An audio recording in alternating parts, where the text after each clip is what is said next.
deployments, won 7 medals of bravery, and killed more than 150 people. He was the deadliest sniper in U.S. military history. I love the job, the guys, the camaraderie. I didn't know this was on, sorry. I had to choose them or my wife and kids. I couldn't have both anymore because I'd already messed that up. So I chose the family. On the home front, Kyle became a best-selling author. In his autobiography, American Sniper, he writes of shooting so many Iraqi insurgents, they nicknamed him the Devil and placed a $20,000 bounty on his head. To survive all of that, only to be killed here at home. You gotta be kidding me. Tonight, that young Marine faces 2 counts of capital murder, one for each of the men who was trying to help him heal. David? Ryan Owens tonight, thank you. And Navy SEAL Chris Kyle often said himself how difficult it was for troops to return from war. Well, you got the gist of the story. Anyway, I'm just getting ready for the Super Bowl to see all the Illuminati crap they got going on. Post-traumatic stress. And they're the ones we know about. ABC's chief global affairs correspondent Martha Raddatz in the Middle East tonight, reporting in on what just might be an invisible epidemic.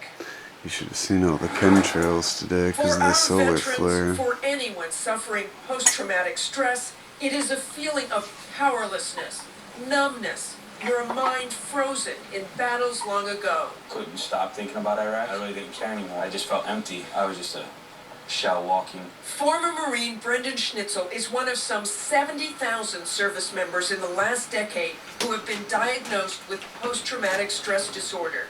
70,000.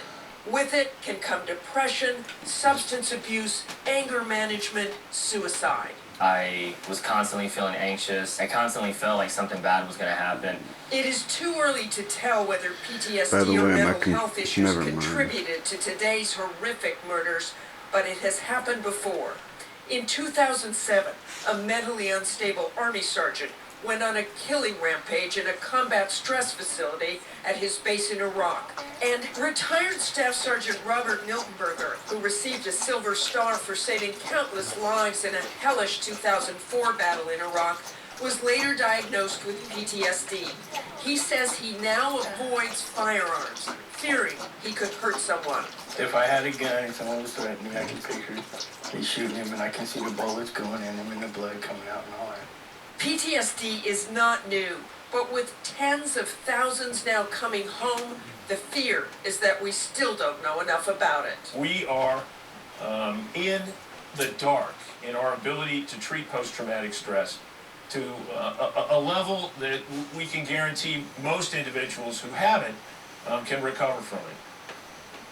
And Martha joins us now from the Mideast tonight, where she has spent the decade covering those wars. And Martha, what struck us today was that Chris Kyle, known for his outreach, known for helping soldiers traumatized by war, and you've got to wonder if he couldn't get through, what should we be doing as a nation? What do we need to be doing?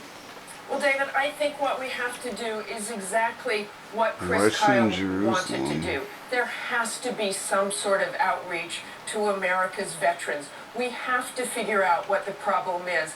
Some of the people in that piece, 2 of the young men, have been in therapy, intense therapy. They've turned their lives around. So it can work. It does work. We can't look at our veterans anyway, this is the Super Bowl day. This video won't be able to be uploaded for a while because my computer's got a virus. This will probably be old news, but you never know. People might not have captured it. Thanks to you tonight. We do move on this evening and to Alabama. Another story about now day 6 of the hostage drama. That 5-year-old boy being held in an underground bunker. Oh, I remember seeing this. What his captor is asking for, and about the boy's condition. Why his mother is so worried. ABC's Gio Benitez in Alabama again tonight. An Alabama community shaken by a standoff now in its 6th day came together to mourn 66-year-old school bus driver Chuck Poland. Mr. Poland was a gentle and kind man. Letters from children read aloud. Tuesday afternoon, police say 65-year-old Jimmy Lee Dykes got onto the school bus demanding 2 children, shot and killed Poland, then kidnapped a 5-year-old named Ethan, holding him hostage in his homemade underground bunker. And now Mr. Poland is an angel. Is this some sort of propaganda against preppers? Also watching overnight, drones. We spotted them this morning flying over the bunker site. We're told Dykes has demanded that a reporter be sent down into the bunker to speak with him. The FBI tells us, quote, Mr. Dykes continues to make the child as comfortable as possible. Even so, people close to the child's family say Ethan's mom is devastated and worried because Ethan has a form of autism. He has behavior problems, and she don't want him to get in one of those moods where he's uncontrollable. And as we told you last night, Ethan's birthday is this week. He turns 6, so he could spend it as a hostage, David. Gio Benitez, tonight, thanks again to you.